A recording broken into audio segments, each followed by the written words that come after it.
More now on the political response. The Orlando terror attack looming large, of course, over the presidential race. Both Donald Trump and Hillary Clinton speaking out about the massacre, clashing with their responses. And ABC's Cecilia Vega has the very latest now from Pittsburgh. Good morning, Cecilia.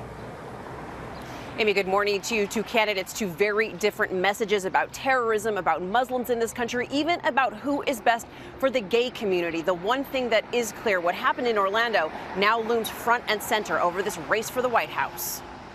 This morning, Donald Trump not just doubling down on his controversial Muslim ban, he now wants to expand it, saying people from any country with a history of terrorism should not be allowed into the U.S. We cannot continue to allow thousands upon thousands of people to pour into our country, many of whom have the same thought process as this savage killer. And in the wake of the Orlando massacre, Trump says he's the best candidate for the gay community. Hillary Clinton can never claim to be a friend of the gay community as long as she continues to support immigration policies that bring Islamic extremists to our country. Overnight, Trump going even further. They want to make women slaves, okay? And yet she's fine with, the women say, oh, isn't she wonderful? She's not wonderful for women. In what was billed as a major terrorism speech, Trump surrounded by teleprompters, but veering off script with this misleading statement about the New York-born shooter. The killer,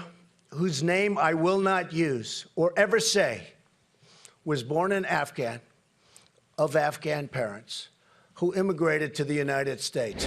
In the battleground state of Ohio, inflammatory, anti-Muslim rhetoric hurts the vast majority of Muslims who love freedom and hate terror. Hillary Clinton's call for tougher gun laws drawing a standing ovation. I believe weapons of war have no place on our streets.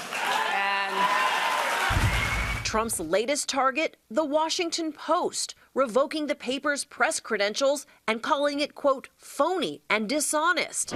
The Post's editor firing right back, saying the Post will continue to cover Donald Trump as it has all along, honorably, honestly, accurately, energetically, and unflinchingly.